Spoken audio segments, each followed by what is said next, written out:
Exam నేపథ్యంలో కేంద్రం కీలక నిర్ణయం తీసుకుంది. టెలిగ్రామ్ యాప్ పై కేంద్రం తాత్కాలిక ఆంక్షలు విధించింది. ఈ నెల 22 వరకు టెలిగ్రామ్ యాప్ యాక్సెస్ పై నియంత్రణ విధించింది. నీట్ పరీక్ష సురక్షితంగా నిర్వహించేందుకు ఎన్టీఏ సిఫార్సుతో కేంద్రం ఆదేశాలు జారీ చేసింది. ఇక ఈ నెల 30 వరకు టెలిగ్రామ్ యాప్లోని మెసేజ్ ఎడిటింగ్ ఫీచర్ను నిలిపివేయాలని ఆదేశించింది.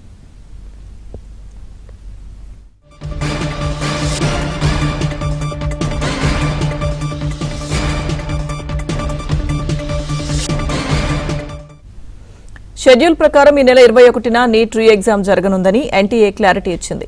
విద్యార్థులు పుకార్లను నమ్మవద్దని విజ్ఞప్తి చేసింది. పరీక్ష అప్డేట్స్ కోసం కేవలం అధికారిక వెబ్సైట్ను మాత్రమే చూడాలని సూచించింది.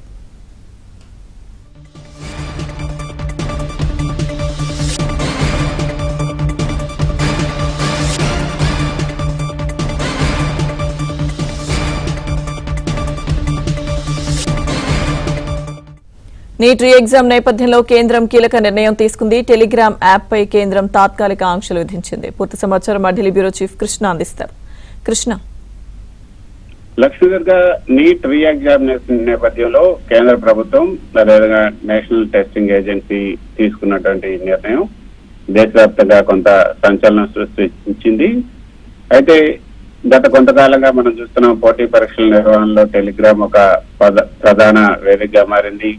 అయితే దీన్ని అక్రమార్కులు దుర్వినియోగం చేస్తున్నటువంటి తీరు పరీక్షల పారదర్శకతను దెబ్బతీస్తుంది. ప్రధానంగా ఈ యొక్క నిర్ణయం తీసుకోవడానికి 2 కారణాలు ఉన్నాయని చెప్పొచ్చు. ఒకటి, బ్యాక్ డేటెడ్ ఫేక్ లీక్స్, ఏదైతే నకిలీ సాక్ష్యాలను సృష్టిస్తున్నాయి టెలిగ్రామ్ లో ఉన్నటువంటి మెసేజ్ ఎడిటింగ్ ఫీచర్ ను ఉపయోగించి పరీక్ష ముగిసిన తర్వాత ప్రశ్నలను పోస్ట్ చేసి అవి పరీక్షకు ముందే లీక్ అయినట్లుగా టైం స్టాంప్ ను మార్చుతున్నారు. దీనివల్ల విద్యార్థుల్లో అదేవిధంగా తల్లిదండ్రుల్లో అనవసరమైనటువంటి ఆందోళన కలగడమే కాకుండా ప్రభుత్వ ప్రతిష్ట కూడా దెబ్బతింటుంది. మరో ముఖ్యమైనటువంటి విషయం, పేపర్ లీక్డ్ వంటి ఆకర్షణీయమైనటువంటి పేర్లతో ఛానల్ కూడా సృష్టించి అమాయక విద్యార్థుల నుంచి లక్షలాది రూపాయలను కూడా వసూలు చేస్తున్నటువంటి ముఠాలను కూడా అరికట్టాలన్న ఉద్దేశంతో ఈ నిర్ణయాన్ని ఎన్టీఏ అదేవిధంగా కేంద్ర ప్రభుత్వం తీసుకుంది.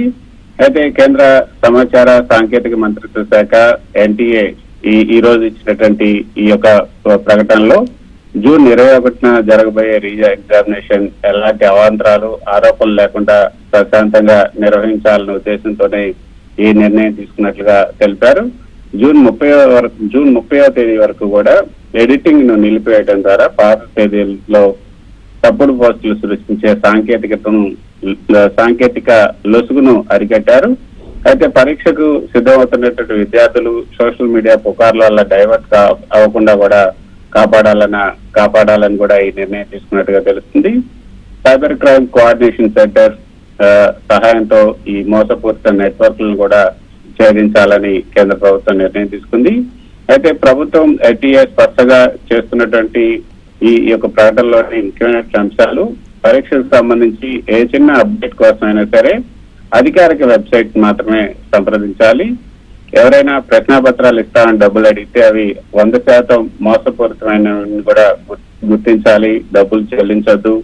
ఏదైనా అనుమానాస్పద లింక్ లేకపోతే ఛానల్ కనిపిస్తే వెంటనే 1930 కాల్ చేసి సైబర్ క్రైమ్ పోలీసులకు సమాచారం ఇవ్వాలని కూడా ఈ రోజు విడుదల చేసిన ప్రకటనలో తెలిపారు.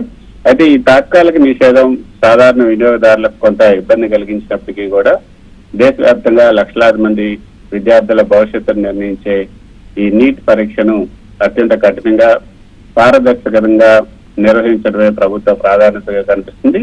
అందుకే ఈ తాత్కాలిక నిషేధాన్ని టెలిగ్రామ్ పై కేంద్ర ప్రభుత్వం విధించింది. Lakshmi Durga. Okay, thank you Krishna.